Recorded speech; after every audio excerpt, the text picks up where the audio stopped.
when you came to Fort Wayne and you're here for a red hot 5 or 10 minutes, you over at Central High School and you decided to form a group. Was that student? What was the group called again?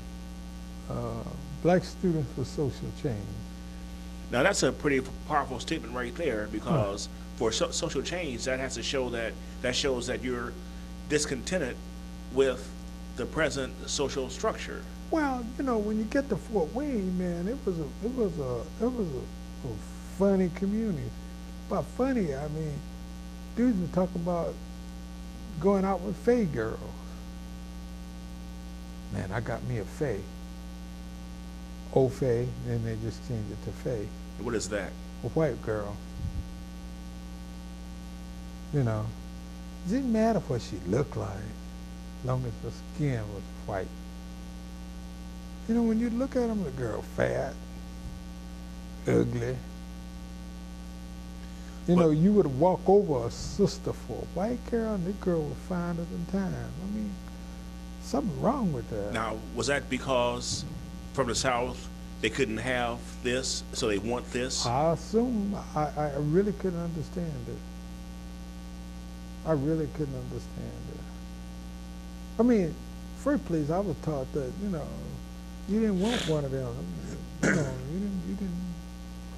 you know, you were respectful and congenial, but you knew to have a social relationship, it wasn't going to happen. But still, you all wanted a social change. Yeah, well, you know, we came along, and William Patterson and Muhammad, and we all walked home every day. There was other people, and you know, we always got into these discussions, and they had a funny view of Southerners. They had a view of us as being kind of dim-witted.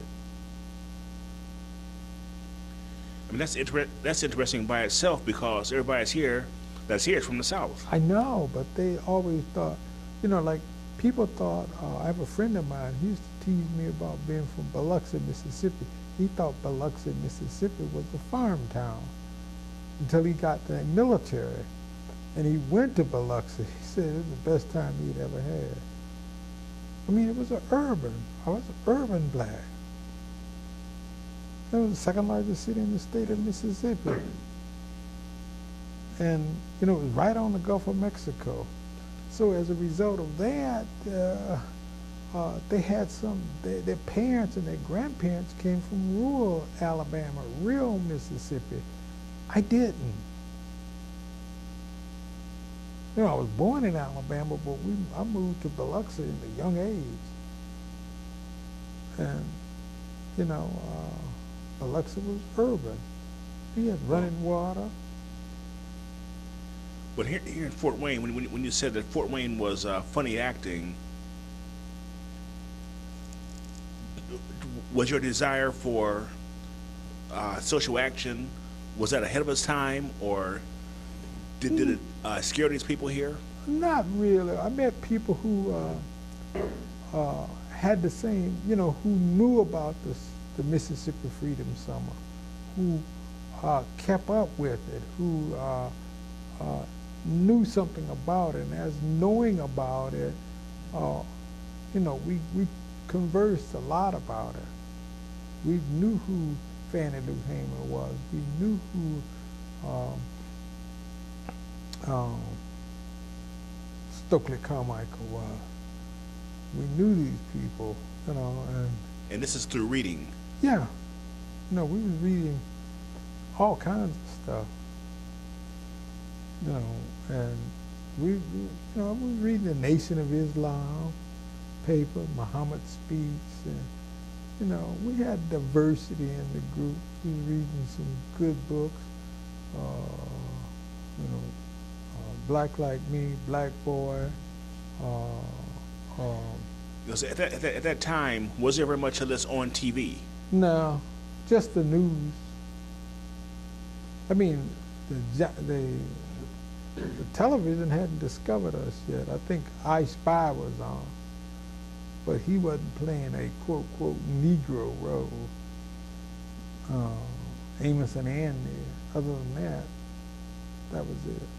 All right, well, let's go back to the South here.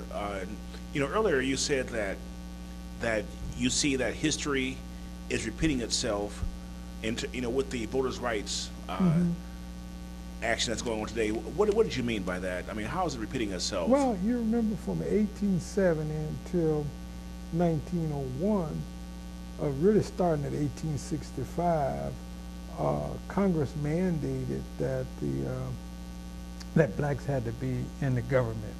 We had to be part of the government because we were the predominant population in some of the whites, some of the South states, and those states was Alabama, Mississippi, Georgia, Florida, South Carolina, North Carolina, Virginia, and there might have been one or two others. South Carolina, I forgot about them. And so they had the adoption of the 14th and the 15th Amendment.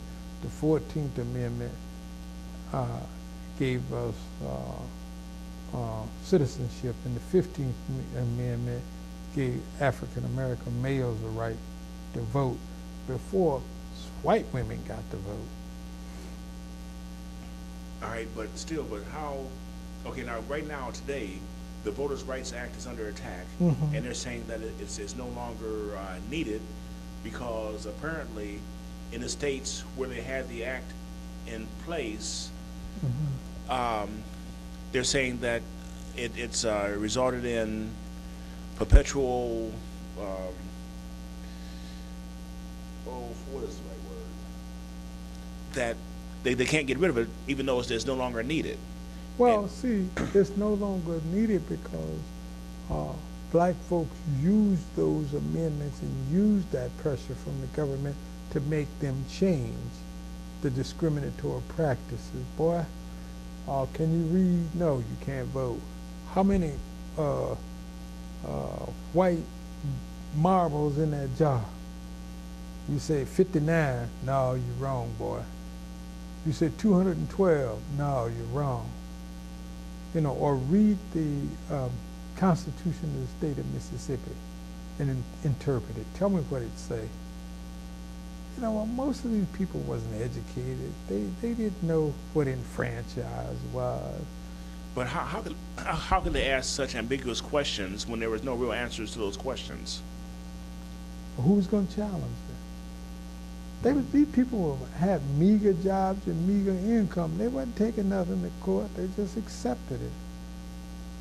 The system perpetuated that. So the Voters' Rights Act today that allowed, that made it so that blacks couldn't be intimidated and all those types of things. Well, they looked at the voting issues and they looked at all black counties, and they had no black representation. Whites was a minority, but they ran everything.